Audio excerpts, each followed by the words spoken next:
buenos días, sean bienvenidos a una nueva edición de Estudio 206. Juan Manuel Pérez Morales y Juan Luis Martínez en la toma de sonido, Gema Fernández en el control técnico, Carolina Tofé en la producción y Clara Sánchez y quien les habla, Juan Manuel Viana, ante los micrófonos. Les damos la bienvenida a este programa en el que la música en directo es la verdadera protagonista. Música que van a ofrecernos los invitados que hoy nos acompañan aquí en el estudio 206 de la Casa de la Radio en Prado del Rey. Clara, buenos días. Muy buenos días, Juan Manuel. ¿Qué tal? ¿Recuerdas a los oyentes cómo pueden comunicarse con nosotros y presentas a nuestros invitados? Por supuesto. Bueno, pues como de costumbre estamos muy bien acompañados en este estudio 206 de la Casa de la Radio y hoy además vamos a tener la oportunidad de escuchar en riguroso directo un repertorio muy variado. Viajaremos del Renacimiento al siglo XX con diferentes compositores iberoamericanos y todo ello a través del instrumento protagonista hoy, el arpa. Y por eso os proponemos a partir de ahora el hashtag Arpa Sin Fronteras. Así que esperamos vuestros comentarios o preguntas con este hashtag Arpa Sin Fronteras en nuestra cuenta de Twitter @estudio_206. Además, antes de pasar a presentar a nuestros invitados, quiero recordar que este programa se puede ver en streaming ahora mismo a través de la página web de Radio Clásica. Hoy estamos acompañados por el arpista compostelano Manuel Vilas, que es uno de los máximos exponentes del arpa antigua en la península. Manuel estudió en Madrid con Nuria Llopis y en Milán con Mara Galassi, y es uno de los escasísimos intérpretes de arpa barroca española de dos órdenes. Ha colaborado con numerosos grupos como Les Musiciens du Louvre, al aire español o la Orquesta Barroca de Sevilla. Ha participado en producciones operísticas en diversos países y ha sido el primer arpista en ofrecer un curso de arpa barroca española en Estados Unidos y en Cuba. Manuel es profesor de arpa barroca en el curso de música antigua de la Universidad de Santiago de Compostela y en el curso de arpa barroca y medieval en los encuentros de arpas del mundo. Y en este programa dedicado al arpa no solo escucharemos repertorio renacentista y barroco, especialidades de Manuel Vilas, ya que Marién Muñoz nos llevará a la música mexicana del siglo XX. Mexicana de origen, Marién es miembro del Congreso Mundial de Arpa y las asociaciones americana y española de arpistas. Desde el inicio de su carrera, Marién ha ofrecido numerosos recitales, conciertos como solista y espectáculos escénicos en importantes foros culturales dentro de festivales internacionales en América y Europa. Actualmente reside en Madrid, donde trabaja en la difusión del arpa y la música latinoamericana desde un punto de vista humanista, creativo y contemporáneo. Además, también nos acompaña hoy en este estudio 206 Jesús Muñoz, que es el director ejecutivo del Festival de Arpa Tierra 47. Bienvenido, Jesús. Hola. Hola, Marién. Hola, ¿qué tal? Buenos días, Manuel. Hola, buenos días. Pues como primera pregunta, y como el motivo que nos cita hoy a todos es el Festival Tierra 47, yo quiero empezar preguntando a Jesús y a Marién, a Jesús como director ejecutivo del festival y a ti como directora artística, ¿cómo surgió esta idea? ¿A quién se le ocurrió? ¿Y cuáles son vuestros objetivos? Bueno, comienzo porque efectivamente el origen fue por arpistas, o sea, a los arpistas fue a los que se nos ocurrió, los que tuvimos la inquietud de hacer esto, y esto es porque ya tiene muchos años en los que varios arpistas, cuando vamos a congresos o festivales internacionales, nos damos cuenta que lo que se muestra de la música iberoamericana es muy poco. La gente, el mundo, conoce muy poco de la música iberoamericana. Por diversas razones. Entonces dijimos, bueno, pues si no lo hacemos nosotros, ¿quién lo hace? ¿No? Y pensamos en un comité artístico integrado por Susana Cermeño, de aquí, de Madrid, de España, Marcela Méndez, que es una arpista argentina, y Ángel Padilla Crespo, que desafortunadamente en paz descanse, hace 3 meses se nos fue Ángel de sorpresa. Somos el comité artístico, conmigo obviamente también, y pues nos dimos a la tarea de ver si era viable hacer un festival iberoamericano. Nos acercamos a Jesús Muñoz para que nos pudiera ayudar con la producción, porque bueno, pues sabemos que la producción de un festival de este tamaño puede ser muy complicada. Y la primera edición, que es esta, que va a empezar la semana que viene, el próximo fin de semana, los días 20 y 21, en las dos salas, el Auditorio 400 y el 200 del Museo Reina Sofía, es en Madrid. ¿Por qué ha sido en Madrid? ¿Y qué periodicidad queréis dar al festival? El objetivo es que el festival tenga una periodicidad bianual. Estamos empezando en Madrid para hacer el recorrido de todo lo que es Iberoamérica, porque al final del día el arpa es un instrumento que viaja desde España a América en la historia de la conquista, y pensamos que era muy oportuno empezar el recorrido por aquí. Bueno, Marín, tú eres la directora artística, además de participar como intérprete en este festival Tierra 47, que no lo hemos dicho, se llama 47 porque me imagino que es porque el arpa tiene 47 cuerdas. ¿Cómo habéis confeccionado los programas del festival? Es muy interesante porque quisimos llegar a todos los públicos. Lo que queremos es que el arpa llegue a la gente. El arpa tiene como un poco este estigma de decir es angelical, solamente en Divina algunas... casi. Sí, exactamente. Y además, normalmente es muy raro ver un concierto de arpa. Como que, aunque nosotros los arpistas sabemos, porque es nuestro mundo, sabemos que se presenta... vaya, no es como el violín o el piano que normalmente hay conciertos de violín, de piano. El arpa es un poco menos, pero nosotros a lo mejor nos podemos saber el calendario, pero la gente no. Entonces lo que queremos es que sean 2 días en los que la gente tenga oportunidad de ver todas las facetas del arpa. Entonces cada concierto, el programa, cada concierto está dirigido a públicos diferentes, o sea, tenemos un concierto clásico, un concierto infantil, un concierto en donde estará Manuel Vilas y Susana Cermeño, que es justamente las 2 caras de España, Renacimiento, barroco y contemporáneo. Es muy interesante porque los compositores a los que Susana Cermeño comisionó las piezas para este programa, las comisionó a partir del repertorio que Manuel Vilas va a tocar. Entonces, es muy interesante. Después viene México, que es lo que en México... Vaya, en Latinoamérica esta ida y vuelta, vamos a decir, del arpa, de lo que sucedió con el arpa, ha tenido su propio lenguaje. El arpa empieza a tener su propio lenguaje y es interesante saber qué es lo que se está haciendo. Entonces, sigue un concierto con México, otro con Brasil y Argentina, y después tenemos una conferencia muy interesante de Francis Wolff sobre por qué la música, qué le hace la música al ser humano. Y terminamos con jazz y folclore.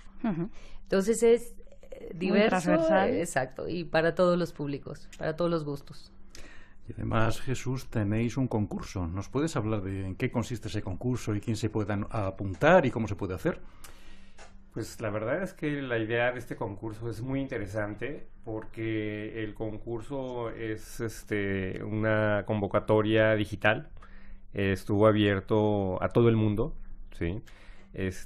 Los arpistas de todo el mundo tuvieron oportunidad de participar presentando una pieza de 3 a 4 minutos de una improvisación basada en un tema iberoamericano, y hemos logrado crear una especie de comunidad digital mundial porque la respuesta que tuvimos fue magnífica.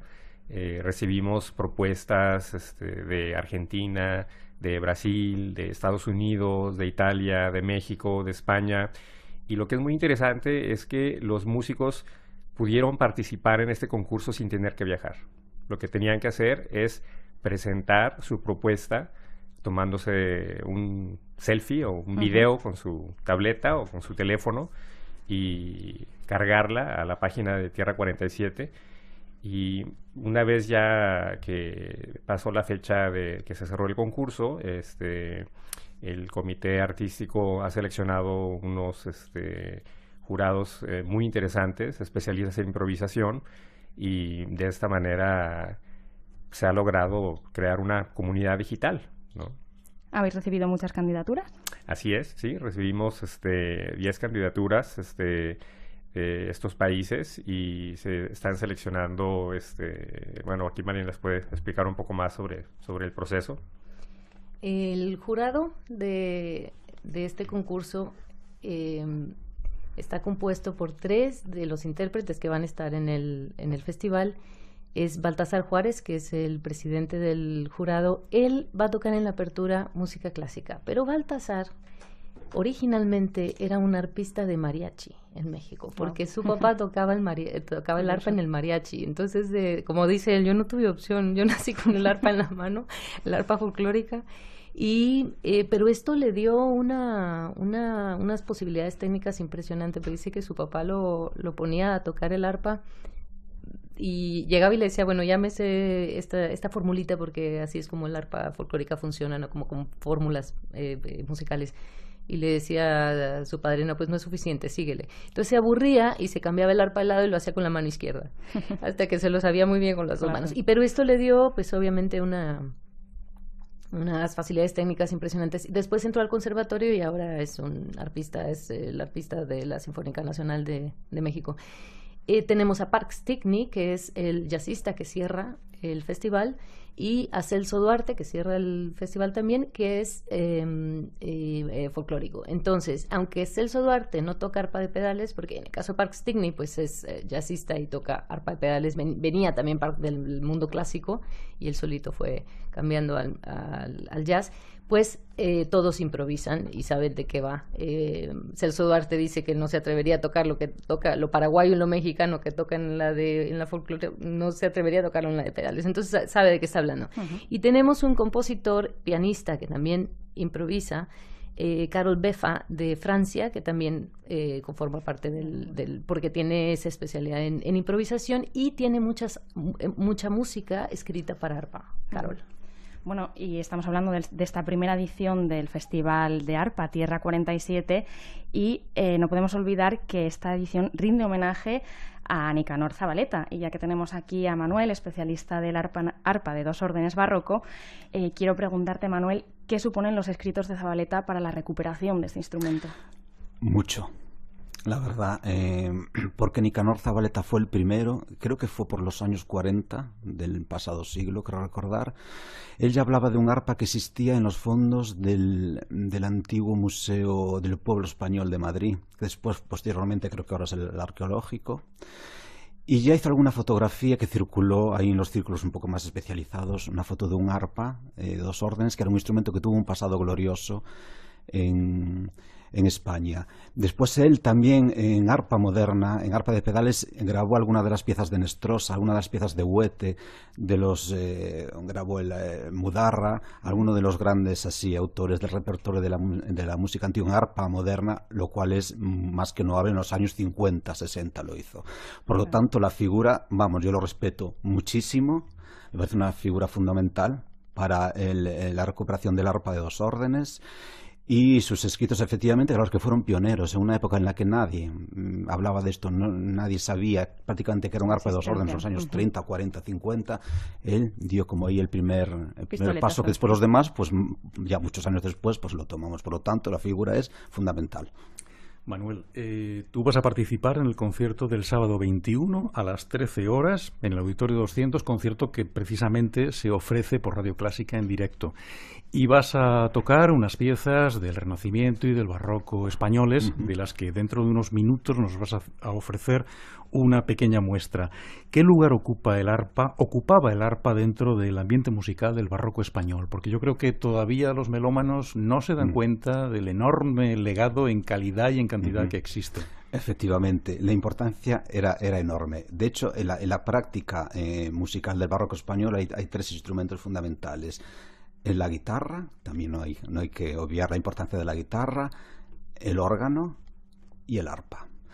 ¿Qué pasó? Que con los años, más o menos en importancia la guitarra y el órgano ha sido paralelo, pero es verdad que en el siglo XVIII, a mediados del XVIII ya decae la importancia del arpa. Ya lo que eran las catedrales y las compañías teatrales, que eran un poco ahí los principales baluartes de la presencia del arpa, la práctica música instrumental va cambiando, aparece un nuevo estilo, el clasicismo, aparece el arpa de pedales, creo que es a finales del XVIII que hay una fábrica de arpa de pedales en Cádiz. El instrumento va desapareciendo, va muriendo, hasta que ya se recupera en el siglo XX. hablamos de Íñigo Zabaleta, pues fue uno desde que desapareció en el 18 hasta el siglo XX prácticamente no existía nada. Y la importancia era enorme. Hay que tener en cuenta que todas las catedrales tenían sus plazas de arpistas, cobraban mucho, es decir, da un poco la idea de la importancia que tenía este puesto de trabajo, y las compañías teatrales tenían hasta 2 y 3 arpistas que además, bueno, eran actores, bailarines, recitaban y tocaban el arpa. Y aparte conservamos 12 instrumentos originales en museos y en colecciones privadas, y el repertorio es bastante amplio. Y la presencia del arpa en lo que es en el continuo, lo que sería el acompañamiento de lo que es barroco español, es que tiene que ser imprescindible, 1 o 2 arpas. Y además, igual que la guitarra, por ejemplo, no entraba en el ámbito eclesiástico, sin embargo, el arpa está en lo profano y en lo Sí, efectivamente, está en los dos, es el único que está en los dos ambientes. Bueno, es verdad que en ambientes sacros, cuando el arpa no había o no podía, llamaban alguna tiorba o excepcionalmente alguna guitarra, pero vamos, la plaza en concreto era arpa. Yo creo que es hora de que Manuel, con el que luego hablaremos también de nuevo, nos toque estas 4 piezas, pero al menos me gustaría que nos vas a tocar 4, en primer lugar 2 y luego presentaré las otras 2 piezas del Renacimiento. Las primeras, uno es el Conditoralme de Gracia Baptista y la segunda es una pieza de Antonio de Cabezón, que es Para quien crié yo cabellos. Háblanos un poquito, porque a Cabezón lo conocemos, pero esta monja bulense, que va a ser la primera, creo que esa pieza es como la primera que hizo una compositora española, ¿no? O que se conserva al menos. Sí, justo. Esta obra está dentro de una recopilación del mediados del 16, libro de cifra nueva para tecla, arpa y vihuela. O sea, quiere decir que estas piezas, esta recopilación, se puede indistintamente tocar en cualquiera de los 3 instrumentos. Es que lo único que sabemos de esta pieza es lo que dice la presentación en esta recopilación. Dice: Conditoralme Gracia Baptista, monja. No sabemos absolutamente nada de ella. Sabemos que era una monja, no sabemos exactamente de dónde, que se llamaba Gracia Baptista y que elaboró este arreglo sobre el himno Conditoralme. Sí que podemos decir que hasta ahora es la primera pieza de la historia de la música española compuesta por una mujer que nos ha llegado hasta nosotros así de claro. Pero prácticamente nada más que poder decir la importancia que tuvo el arpa en los conventos de clausura femeninos, que fue muy importante. Y probablemente pues esta monja viniera de uno de estos, pues ya, puede que Ávila, puede que Valladolid, no se sabe exactamente, pero bueno, podemos afirmar eso. Es la primera pieza compuesta por una mujer que ha llegado hasta nuestros días. Pues es la primera pieza que vamos a escuchar precisamente ahora. Vamos a escuchar al arpa barroca, a Manuel Vilas, estas 2 breves piezas: Conditoralme de Gracia Baptista y Para quien crié yo cabellos de Antonio de Cabezón.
Escuchábamos Conditoralme de Gracia Baptista y a continuación Para quien crié yo cabellos, que es un romance de Antonio de Cabezón. Pasamos ahora a dos obras del repertorio barroco que también interpretará Manuel Vilas. En primer lugar, Españoletas de Lucas Ruiz de Riballat y en segundo lugar, Canción alemana Canarios de Diego Fernández de Goethe.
Pues así sonaron estas preciosas páginas del barroco español. Eran las Españoletas de Lucas Ruiz de Ribayaz y Canción alemana y canarios de Diego Fernández de Huete en la versión de Manuel Vilas al arpa de dos órdenes. Y yo precisamente quiero hacerte una pregunta sobre el arpa de dos órdenes. ¿Nos puedes describir este instrumento y decirnos qué la diferencia constructivamente de otras arpas que circularan por otros países europeos?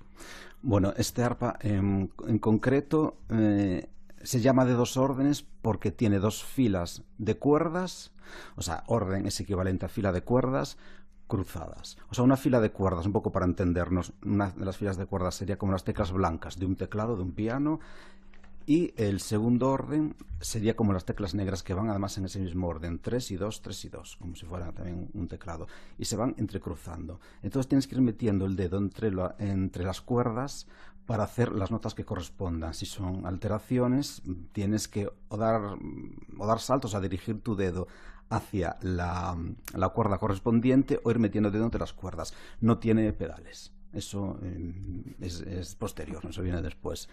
Entonces, bueno, y después la forma es poco para entender así el público. Si ven un arpa, por ejemplo, de las antiguas arpas mexicanas o paraguayas, no las modernas sino las antiguas, ese aspecto es prácticamente el mismo. Se toca de pie o sentado, en este caso, bueno, los oyentes lógicamente no pueden ver, pero tocaba de pie, como tocan ahora muchas arpas en México, en Paraguay o en Venezuela, y la diferencia es toda. No tiene prácticamente nada que ver ni la técnica. Nosotros tocamos con 3 dedos de cada mano, no con 4, como hacen los arpistas modernos o los folclóricos ahora, y las escalas se hacen también con los dedos soltando de 2 en 2. O sea, técnicamente no tiene nada que ver, y constructivamente tampoco. Son unos instrumentos totalmente diferentes. Y que no se puede confundir con la arpa doppia italiana.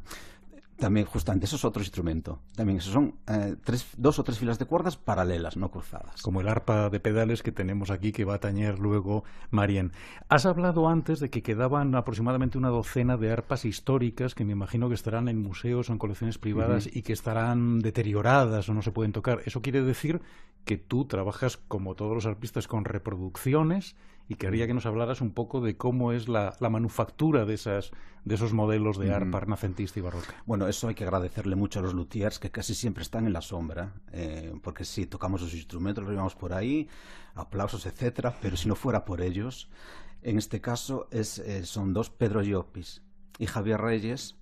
Los dos viven en las Islas Canarias, que son los que han hecho la investigación, primero pues por los museos y por las colecciones privadas, ver todas las arpas, sacar planos, sacar fotos, hacer un estudio y diagnóstico de cómo está el instrumento, y a partir de ahí es cuando nosotros les encargamos que hagan instrumentos un poco en base a estos sistemas constructivos antiguos. Entonces el proceso son instrumentos hechos por encargo. No son instrumentos hechos en serie, por lo tanto eso, pues al luthier correspondiente le encargas un instrumento de diferentes modelos, el Domingo Pescador, que es del siglo XVIII, la Perelías, trae varios modelos de arpas que se conservan, y bueno, pues el proceso es así de sencillo, pero bueno, la verdad es que yo quería un poco aquí lanzar una lanza en favor de los luthiers, que hacen un trabajo realmente siempre a la sombra de investigación. Ellos van por los pueblos, ellos van por los monasterios, ellos van recopilando información, y normalmente pues se queda así, y normalmente no se habla mucho de este tema. Bueno, pues hablando de las representaciones históricas del arpa, justo ahora, hace unos minutos, cuando estabas tocando, Manuel, Roberto Quevedo, un oyente, nos ha enviado a través de Twitter una imagen de una estatua de mármol de un arpista que dice que parece ser que es una de las primeras representaciones de un músico de la historia. Luego te la enseñaremos. Vale, estupendo. También ayer Tony Martínez nos decía: yo simplemente decir que me encanta el arpa y que tengo muchas ganas de escuchar el programa para seguir aprendiendo de este instrumento. Y nuestro oyente Paco Jiménez nos lanzaba una pregunta. Decía así: tenía entendido que las cuerdas del arpa estaban hechas de distinto material según el registro. ¿Podrían explicar esta particularidad? Quizás Marien. Sí, porque esa también es una de las diferencias que hay entre el arpa doppia y la de pedales. En la de pedales son 3 materiales. Los bajos son entorchados de metal, los medios son de tripa y los agudos son de nylon. O sea que dependiendo, y eso se ha concluido que eso es lo que mejor le da sonoridad, o sea es la sonoridad que mejor se logra en el arpa de pedales. por su tamaño, para lograr un poquito más homogeneidad de sonido entre los bajos y los agudos. De los 3 registros. En el arpa en el arpa de 2 órdenes, en concreto es todo tripa de cordero. Yo en concreto son cuerdas hechas bueno, antiguamente había una fábrica en Francia que hacía cuerdas para cirugía, para raquetas de tenis profesionales, porque parece ser que el rebote no es el mismo si están hechos con cuerdas de tripa, parece ser, y instrumentos musicales. Entonces, bueno, ya son un poco unas fábricas, bueno, artesanas, así pequeñas, que ya se dedicaban a hacer tripas, o sea, cuerdas de tripa de cordero barnizadas para instrumentos. Yo son las que utilizo. Yo no utilizo ni nylon, ni carbono, ni nada, es todo tripa de cordero. Entonces, bueno, con lo consiguiente también cómodo de que se desafina más, rompen, en fin. Más delicadas. Más delicadas, sí. Jesús o Marién, hemos hablado antes de estilos que van a aparecer en el Festival de Tierra 47, hemos hablado de artistas. ¿Cuántos tipos de arpas vamos a poder escuchar sonar? Vamos a escuchar... Aparte de tu arpa y del arpa de Manuel. Sí, exacto, estas dos que tenemos por acá.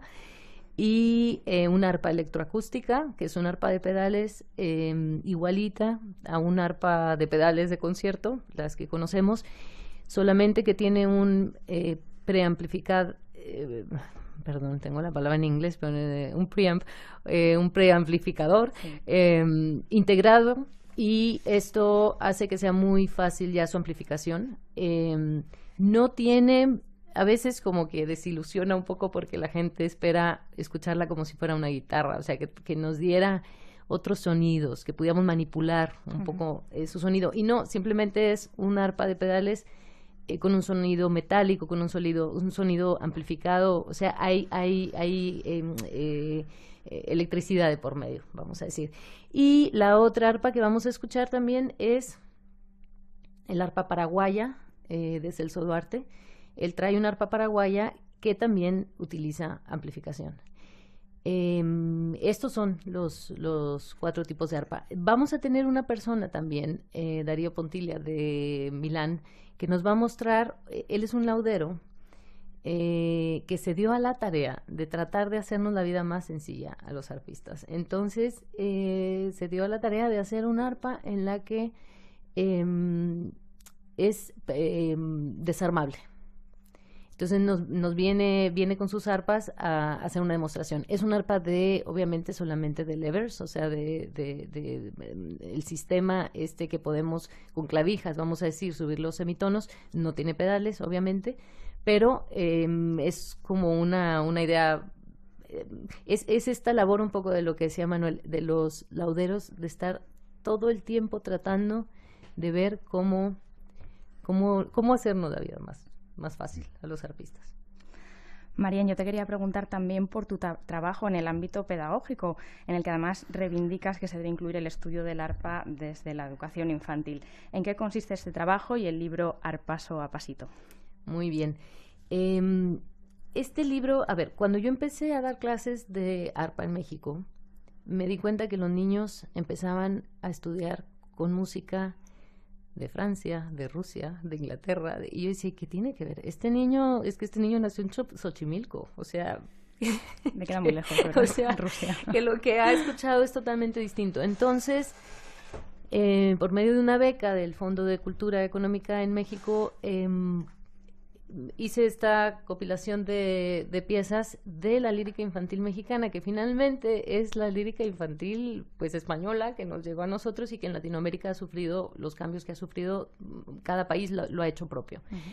Entonces este libro tiene 27, 30 piezas con todas estas canciones que de niños nosotros escuchábamos, y las adapté para que los niños pudieran comenzar a estudiar el arpa con estas piezas.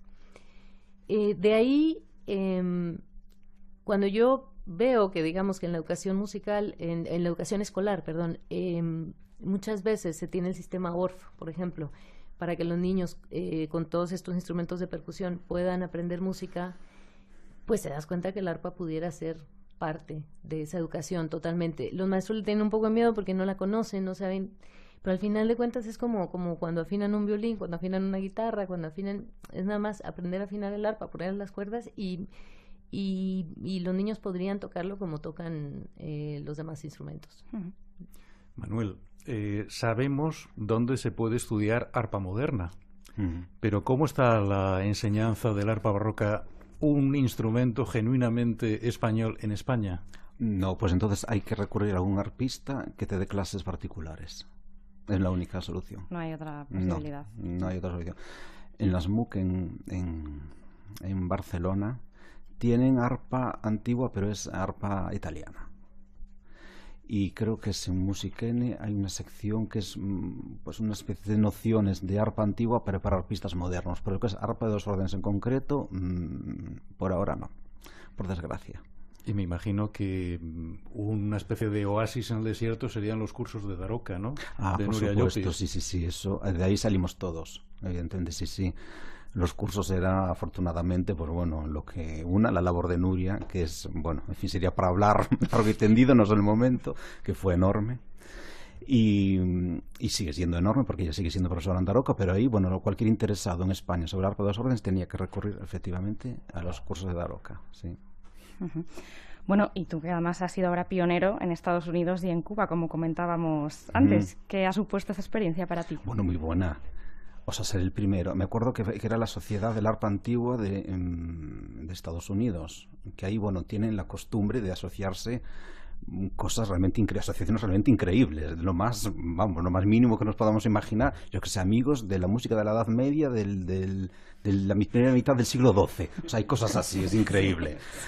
Entonces, pues bueno, la verdad es que me habían llamado la Asociación de la Arpa Histórica de Estados Unidos, en Amherst, que está en Massachusetts. Tienen un curso enorme donde la sección de arpa éramos 5. Había arpa gótica, arpa renacentista, arpa doppia, o sea, estaba todo tan diversificado que era una cosa increíble, fue una experiencia fantástica, claro, y ahí con los alumnos, pues me encantaría repetir, solamente se hizo esa edición nada más, pero bueno, y lo de Cuba pues también, claro, fue una experiencia, en fin, lo opuesto ahí, bueno, pues era un poco empezar de cero, ¿no? Con algún arpista moderno, intentar introducirle un poquito ahí la técnica y todo eso, y también como yo llevaba mi propia arpa de 2 órdenes, probaron ellos en las suyas. Bueno, fue más bien una toma de contacto, pero bueno, estas experiencias son fantásticas, la verdad. Sí. Pues Marien, ya nos queda nada, medio minuto para escucharte, y tú nos vas a tocar, mientras que Manuel se dedicaba a la música española, renacentista y barroca, tú nos vas a traer 3 piezas de compositores mexicanos del siglo XX.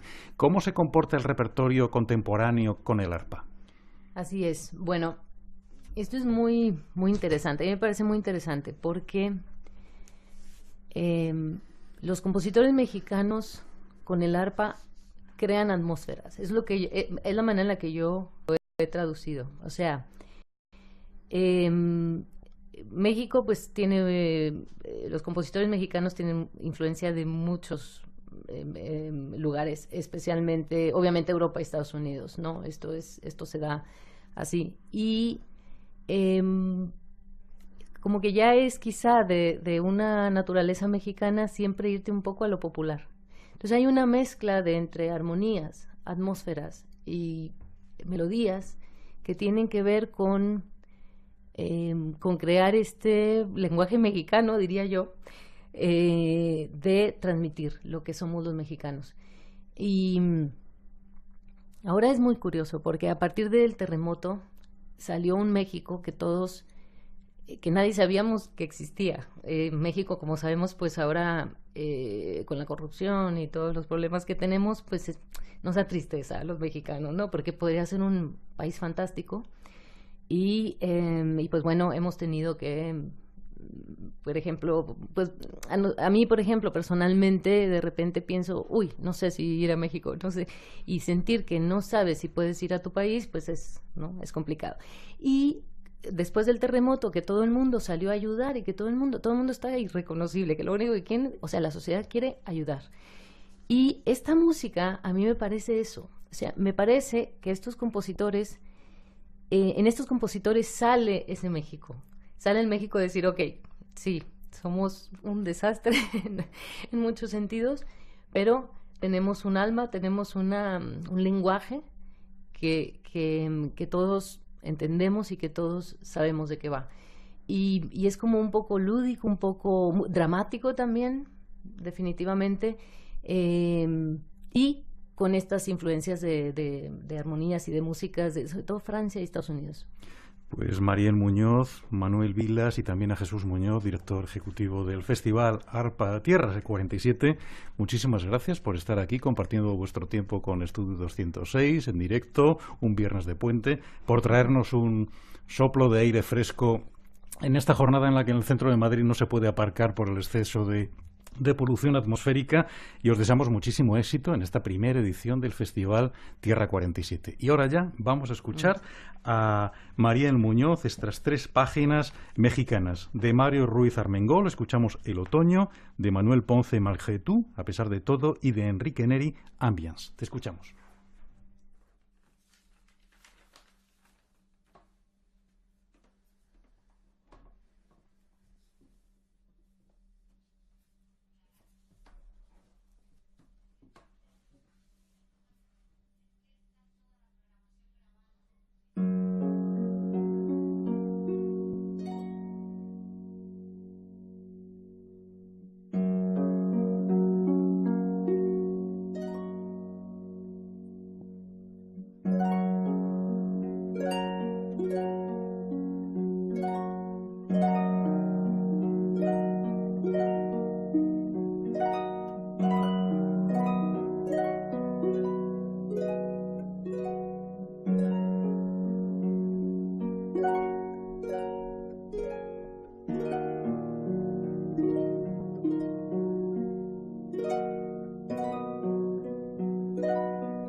Pues con estas 3 páginas mexicanas nuestro tiempo ha llegado a su fin. Así concluye hoy Estudio 206 de Radio Clásica, un programa que hicimos para ustedes Juan Manuel Pérez Morales y Juan Luis Martínez en la toma de sonido, Carolina Tofé en la producción, Gema Fernández en el control técnico y Clara Sánchez y Juan Manuel Viana al micrófono. Hasta el próximo viernes.